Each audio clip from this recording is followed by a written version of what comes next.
जय हिंद दोस्तों। आज हम बात करेंगे मुद्रा और साख के बारे में जो हमारी अर्थव्यवस्था की रीढ़ मानी जाती है। देखिए, मुद्रा यानी मनी, ये हम सबको पता है, एक ऐसा माध्यम जिससे हम वस्तु और सेवाओं का लेन देन करते हैं, जैसे रुपया हो गया, सिक्के हो गए या डिजिटल पेमेंट। वही साख यानी क्रेडिट, मतलब किसी को उधार में पैसा या वस्तु देना जिसे बाद में चुकाया जाता है। तो साधारण शब्दों में हम कह सकते हैं कि मुद्रा लेन देन को आसान बनाती है और साख जरूरत को पूरा करने में मदद करती है। इसी से हमारी अर्थव्यवस्था तेजी से आगे बढ़ती है। तो चलिए आगे बढ़ते हैं कि मुद्रा और साख हमारे जीवन में कितनी जरूरी भूमिका निभाते हैं। आइए दोस्तों, आज इस वीडियो में बात करते हैं कि वो सारे इंपॉर्टेंट टॉपिक और क्वेश्चन के बारे में जो आपके एग्जाम में बहुत ही ज्यादा पूछे गए हैं। तो आइए बात करते हैं, देखिए वीडियो को स्टार्ट करते हैं। देखिए, मुद्रा और साख हमें पढ़ना क्या है इस चैप्टर में, मुद्रा और साख के बारे में। देखिए, सबसे पहला क्वेश्चन देखिए, VVIE है यानी वेरी वेरी इंपॉर्टेंट क्वेश्चन है दोस्तों। मुद्रा आवश्यकता के दोहरे संयोग की समस्या को किस प्रकार सुलझा जाता है। यानी मुद्रा यानी रुपए के आने से दोहरे संयोग की जो समस्या थी पहले, उसे कैसे सुलझा जाता है। या फिर अथवा में घुमा फिरा के क्वेश्चन पूछता है कि मुद्रा यानी रुपया के प्रयोग से वस्तु के विनिमय में सहलियता कैसे आती है। दोस्तों, सहलियत कैसे आती है, आइए हम आपको बताते हैं।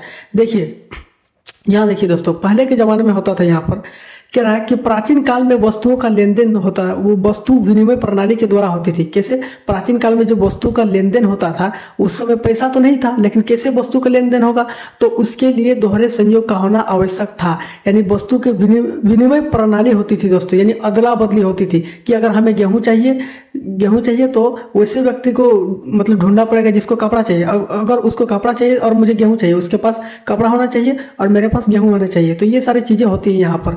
तो जैसे यहाँ पर देखिए, जैसे किसी एक व्यक्ति के पास गेहूं है, आपको उदाहरण से समझाते हैं बहुत ही अच्छे तरीके से, और उसे कपड़ा चाहिए दोस्तों। किसी एक व्यक्ति के पास क्या है दोस्तों, गेहूं है और उसे कपड़ा चाहिए, तो उसे वैसे व्यक्ति की खोज करना पड़ता था जिसके पास कपड़ा हो। क्या है दोस्तों, कपड़ा हो, उसके पास कपड़ा होना चाहिए तो अभी मैच करेगा। अब लेकिन यहाँ पर भी समस्या खत्म नहीं होती, लेकिन इसमें बहुत अधिक समय लग जाता था उसको खोजने में, क्योंकि भाई एक व्यक्ति के पास गेहूं है और उसे कपड़ा चाहिए, तो कपड़ा वाले व्यक्ति को खोज करना पड़ेगा। अब उसको भी गेहूं चाहिए या नहीं, उसको भी तो पूछना पड़ेगा ना, तो खोजना भी पड़ेगा इसे। तो यहाँ पर आगे देखिए, बोल रहा दोस्तों कि परंतु जैसे ही मुद्रा का आविष्कार हुआ, क्या हो दोस्तों, जैसे मुद्रा का आविष्कार हुआ यानी रुपये का आविष्कार हुआ, तो सारी समस्या ही खत्म हो गई एकदम से। अब लोग अपना वस्तु बेचकर मुद्रा प्राप्त कर लेते हैं। यानी हम मेरा कोई सामान है, उसे हम लोग बाजार में बेचेंगे, उससे पैसा मिलेगा और उस मुद्रा से, उस पैसा से अपनी आवश्यकता की वस्तु खरीद सकते हैं, जो कि पहले जमाने में ऐसा नहीं था, उसमें पैसा नहीं था।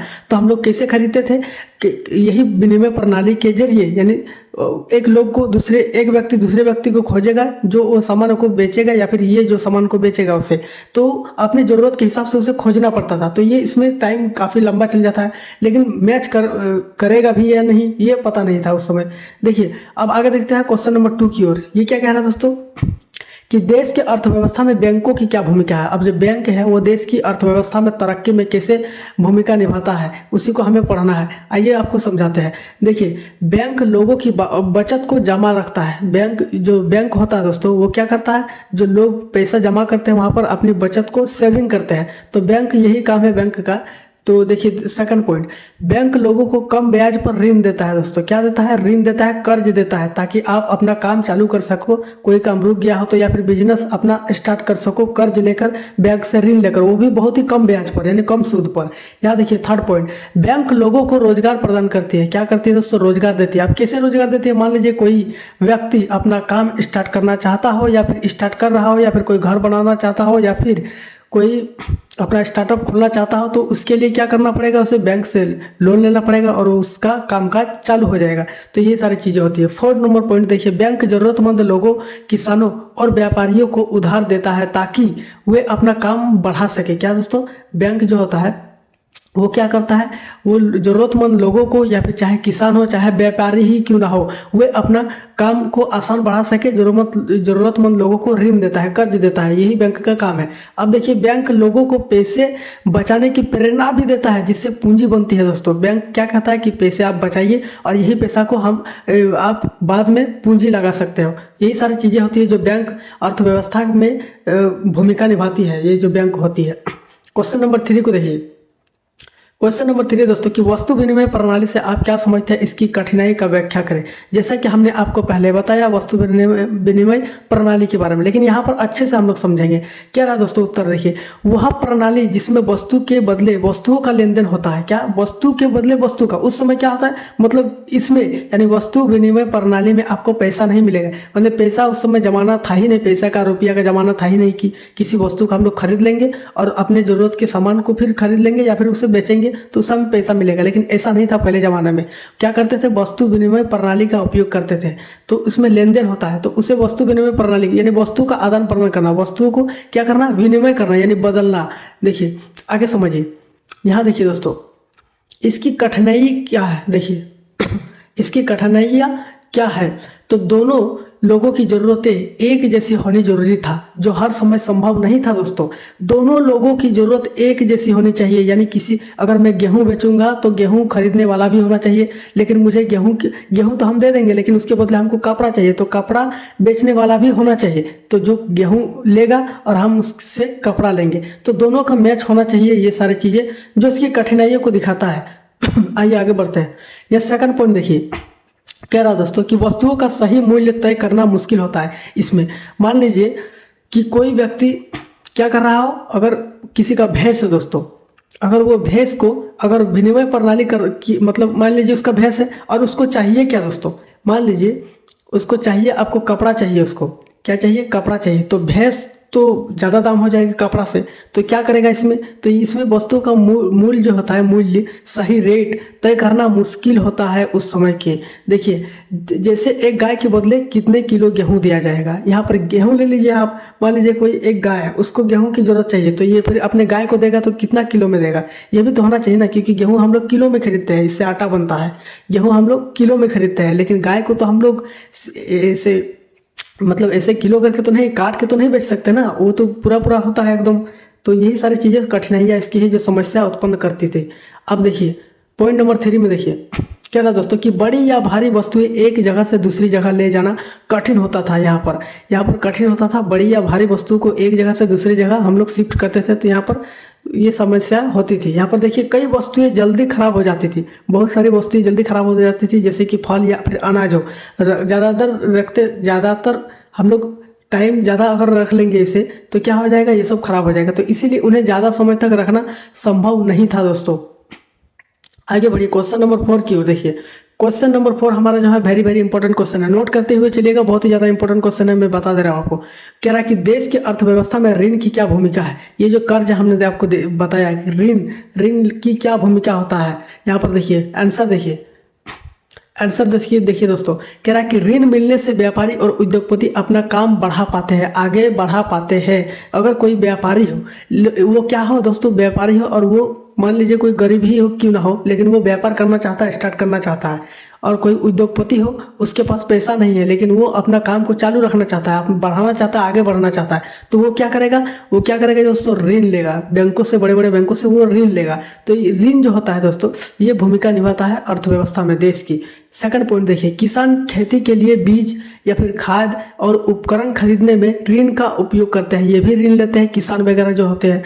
देखिए यहाँ पर थर्ड नंबर, लोग घर, गाड़ी या पढ़ाई के लिए बैंक से ऋण लेकर अपने सपने पूरे करते हैं दोस्तों। लोग जो होते हैं वो महंगी महंगी गाड़ी या फिर पढ़ाई के लिए, अपने बच्चों को पढ़ाने के लिए, या फिर घर बनाने के लिए, या फिर शादी ब्याह कराने के लिए बैंक से लोन लेकर अपने सपने को पूरे करते हैं, ताकि अच्छे से उनके सपने पूरे हो पाए।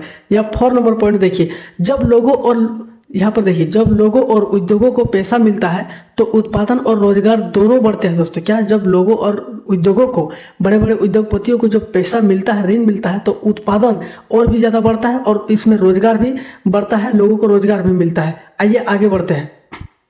क्वेश्चन नंबर 5 देखिए, यहाँ क्या कह रहा है दोस्तों कि आवश्यकता का दोहरा संयोग से आप क्या समझते हैं। आइए आपको समझाते हैं। जब एक व्यक्ति किसी वस्तु को बेचने की इच्छा रखता हो, क्या दोस्तों, जब एक व्यक्ति, मान लीजिए कोई एक व्यक्ति है, वो अपने वस्तु को, उसके पास जो सामान है उसे बेचने की इच्छा रखता हो कि हम इसे बेचेंगे, वही दूसरी वस्तु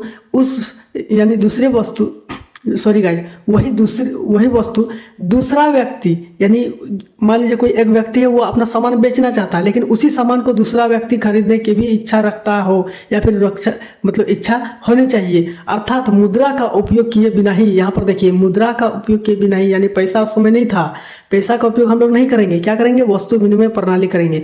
तो मुद्रा का उपयोग किए बिना ही वस्तु विनिमय हो तो उसे आवश्यकता का दोहरा परिसंचरण कहते हैं। यानी कोई एक व्यक्ति अपनी वस्तु को बेचना चाहता हो, लेकिन दूसरा व्यक्ति उसी वस्तु को खरीदना चाहता भी हो, उसी को बोलते हैं। लेकिन यहाँ पर हम लोग मुद्रा का उपयोग नहीं करेंगे, पैसा का उपयोग नहीं करेंगे, वस्तु विनिमय करेंगे, इसी को बोलते हैं। आगे बढ़िए, क्वेश्चन नंबर 6 क्या कहता है, जरा इसे समझिए। क्वेश्चन नंबर 6 है दोस्तों कि भारतीय रिजर्व बैंक अन्य बैंकों की गतिविधियों पर किस प्रकार नजर रखती है। ये जो VVI क्वेश्चन है, वेरी वेरी इंपॉर्टेंट। भारतीय रिजर्व बैंक RBI ये अन्य बैंकों की गतिविधियों पर कैसे नजर रखती है, ये सबसे मेन बैंक होता है दोस्तों। यहाँ पर देखिए भारतीय रिजर्व बैंक है ना, यहाँ देखिए पॉइंट नंबर 1 नियम बनाती है। ये क्या करती है, नियम बनाती है। बैंक कैसे काम करना है या फिर बैंक कैसे काम करे, इसके लिए नियम तय करती है वही RBI। सेकंड पॉइंट, निरीक्षण करती है, किसका, बैंकों की जांच करती है कि सब ठीक चल रहा है या फिर नहीं। वो क्या करती है, जांच करती है कि सब कुछ ठीक ठाक चल रहा है कि नहीं, भाई कहीं कोई धोखाधड़ी तो नहीं हो रहा है। यहाँ लाइसेंस देती है कि बिना RBI की अनुमति कोई बैंक नहीं खुल सकता है। जब तक RBI भारतीय रिजर्व बैंक जब तक क्या और परमिशन नहीं देती है दोस्तों, लाइसेंस नहीं देती है, दूसरा कोई बैंक खुल नहीं सकता है, क्योंकि इसी से सब कोई कनेक्ट रहता है बैंक। यहाँ देखिए 4 पॉइंट, लेन देन पर नजर रखती है, कैसे, आगे समझाते हैं। यहाँ देखिए कह रहा है दोस्तों कि गलत काम या धोखाधड़ी रोकने के लिए क्या करती है, लेन देन पर नजर रखती है। यहाँ पर देखिए 5 कि यहाँ प्रत्येक बैंक पर नजर रखती है कि बैंक केवल उद्योगपति को या फिर छोटे किसानों को भी लोन दे रहा है कि नहीं है। सभी बैंकों पर क्या करती है, नजर रखती है कि ये बैंक सभी बैंकों को लोन दे रही है या फिर बड़े बड़े उद्योगपतियों को भी लोन दे रही है, यानी मतलब बाकी लोग, छोटे लोग जो किसान व्यापारी वगैरह होता है उनको भी लोन दे रही है कि नहीं, इस पर भी नजर रखती है।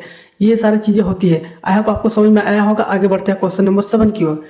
क्वेश्चन नंबर 7 जो है दोस्तों हमारा वेरी वेरी इंपॉर्टेंट क्वेश्चन है, इसे भी नोट कर लीजिएगा। आगे बढ़िए, देखिए जोखिम वाले परिस्थितियों में ऋण यानी कर्ज, वो कर्जदारों के लिए एक और समस्या खड़ी हो सकती है। वो कैसे, यानी जोखिम वाली परिस्थितियों में, टेंशन वाली परिस्थिति में ऋण जो होता है वो कर्जदार के लिए, जो ऋण को लेता है उसके लिए और समस्या खड़ी हो सकती है।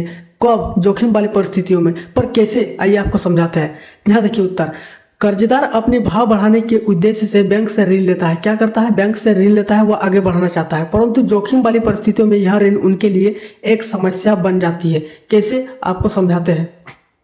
यहाँ आइए, यहाँ आपको मानना पड़ेगा दोस्तों कि मान लिया एक मुर्गी फार्म खोलने के लिए बैंक से 2 लाख रुपए का कर्ज या ऋण लेता है। कोई एक व्यक्ति है, मुर्गी फार्म खोलना चाहता है, तो उसके लिए बैंक से क्या लिया, लोन लिया, कितना, 2 लाख का। और अचानक किसी बीमारी से उसकी सारी मुर्गी मर जाती है दोस्तों, तो फिर क्या हुआ।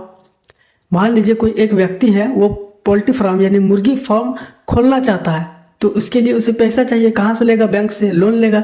लेकिन अचानक किसी बीमारी से उसकी सारी मुर्गियां ही नष्ट हो जाती है, तो फिर वो क्या करेगा। तो ऐसे स्थिति में उन्हें कर्ज चुकाने के लिए अपना जमीन तक बेचना पड़ता है दोस्तों, वही जो ऋण उसने बैंक से लिया था। यही कारण होता है, जोखिम वाली परिस्थितियों में उसके लिए और ज़्यादा ही मतलब टेंशन हो जाती है।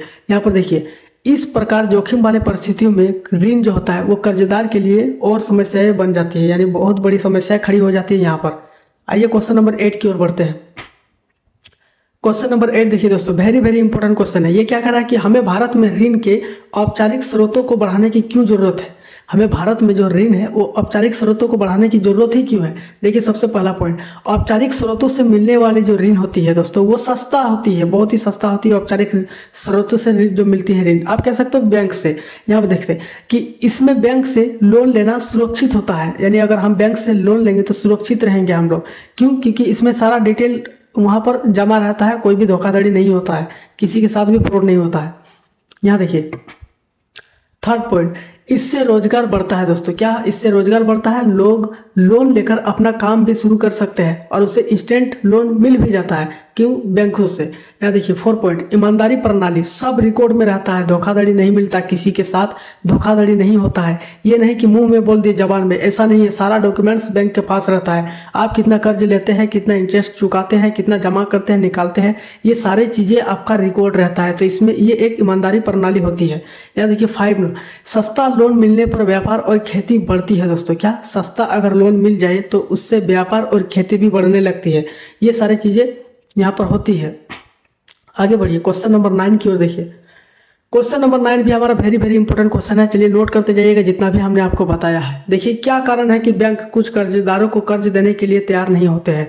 क्या कारण हो सकता है कि बैंक जो होता है सभी कर्जदारों को कर्ज देने के लिए वो तैयार ही नहीं होते हैं? क्यों? आगे देखिए कि बैंक ऋण देने के लिए गारंटर की मांग करते हैं। क्या दोस्तों? बैंक जब भी आपको ऋण देगा, कर्ज देगा, तो गारंटर की मांग करेगा वो, कि गारंटर दिखाए कि क्या गारंटी है कि हम आपको कर्ज देंगे, ताकि ऋण को वसूल करने में मदद हो सके, ताकि उस गारंटर को बुलाया जाए ऋण को वसूल करने में। परंतु सभी व्यक्ति गारंटर नहीं दे पाते हैं दोस्तों, यही कारण होता है। सभी व्यक्ति, क्योंकि सब कोई राजी भी नहीं होता ना गारंटर की। यहाँ देखिए सेकंड पॉइंट क्या कह रहा है कि भारत के सभी ग्रामीण क्षेत्र में बैंक स्थिति नहीं है। क्या है दोस्तों? भारत के सभी ग्रामीण जितने भी गांव हैं वहां पर सभी गांव में तो बैंक है नहीं, तो जिसके कारण बैंक से कर्ज लेने के लिए बहुत अधिक कागजी कार्रवाई करनी पड़ती है। ये सारी चीजें होती है दोस्तों। यहाँ पर देखिए, बैंक वाले भी ग्रामीण क्षेत्रों को ऋण देकर जोखिम उठाना नहीं चाहते हैं। उन्हें भरोसा नहीं है कि अगर गांव वाले को हमने ऋण दे दिया तो वो फिर चुकाएगा ही, बल्कि बहानेबाजी करेगा। ये ऐसा बैंक वालों का सोचना होता है, तो इसीलिए नहीं देते हैं, कुछ लोगों को ऋण नहीं देते हैं। आइए क्वेश्चन नंबर 10 की ओर देखते हैं। क्वेश्चन नंबर 10 है दोस्तों कि औपचारिक और अनौपचारिक में अंतर लिखना है आपको। एक होता है औपचारिक, एक अनौपचारिक। तो सरकार द्वारा दिए गए ऋण को औपचारिक कहते हैं, यानी औपचारिक ऋण और अनौपचारिक ऋण यहाँ पर आपको पढ़ना है। तो सरकार जो ऋण देती है दोस्तों उसको बोलते हैं औपचारिक ऋण, लेकिन साहूकार, व्यापार या फिर मित्र के द्वारा दिए गए ऋण को अनौपचारिक कहते हैं। ये पूरी तरह से सेफ नहीं होता है, इसमें बहुत सारा मिसअंडरस्टैंडिंग भी होता है, लोगों में झगड़ा भी होता है, दोस्तीदारी भी इसमें खराब होती है। ये सारी चीज़ें होती है, क्योंकि इसमें जवान लोग बोलते हैं ना कि जवान का पक्का है हम लोग, तो जवान को भूल भी जाता है, लेकिन डॉक्यूमेंट्स अगर रहेगा ना दोस्तों तो आपके साथ धोखाधड़ी कभी नहीं होगा। यहाँ देखिए सेकंड पॉइंट, इससे ब्याज की दर निश्चित होती है। इसमें ब्याज की दर जो होती है, आपको कितना चुकाना है, कितना नहीं, कितना इंटरेस्ट देना है, ब्याज देना है, वो सारी चीज़ें निश्चित होती है। इसमें बढ़ता घटता नहीं। इसमें देखिए, इसमें ब्याज की दर अनिश्चित होती है।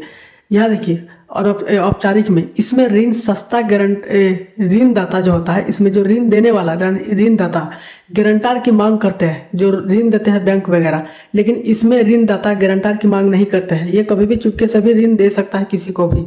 यहाँ देखिए पॉइंट नंबर 4 और हमारा आखिरी, इस ऋण का आकार बड़ा होता है दोस्तों। आप कितना भी ऋण ले सकते हो, डॉक्यूमेंट्स की सहायता से, गारंटर की सहायता से आप ऋण ले सकते हो, लेकिन इस ऋण का आकार छोटा होता है। आपको कोई मित्र या फिर साहूकार या फिर व्यापार कितना ज़्यादा ऋण दे देगा? कम ही देगा। ऐसा नहीं है ना कि 1.5-2 लाख या फिर 5 लाख तक देगा, 10 लाख तक दे सकता है, ऐसा नहीं है दोस्तों। बड़ा बिजनेस खोलने के लिए आपको बैंक से लोन लेना ही पड़ेगा, लेकिन छोटा छोटा व्यापार चलाने के लिए दोस्त या फिर साहूकार व्यापार से भी चल जाता है। तो यही सारी चीज़ें होती हैं औपचारिक और अनौपचारिक में। तो दोस्तों हमारा चैप्टर जो होता है वो मुद्रा और साख यहीं पर खत्म होता है। अगर वीडियो अच्छी लगी तो वीडियो को एक लाइक कीजिए, और चैनल पर नए हो तो सब्सक्राइब करना मत भूलिए। साथ में बेल आइकन को भी प्रेस कर दीजिएगा, ताकि हमारे हर नए वीडियो के आने वाले नोटिफिकेशन सबसे पहले आप तक पहुंचे। क्योंकि इस वीडियो में आपको वो सारी चीज़ें मिल जाएंगी जो भी आपके बोर्ड एग्जाम में पूछे जाते हैं, या फिर आप बोर्ड एग्जाम देने वाले हैं, या फिर आप क्लास 9 या फिर 10 में पढ़ाई करते हैं। तो मिलते हैं नेक्स्ट वीडियो में। जय हिंद।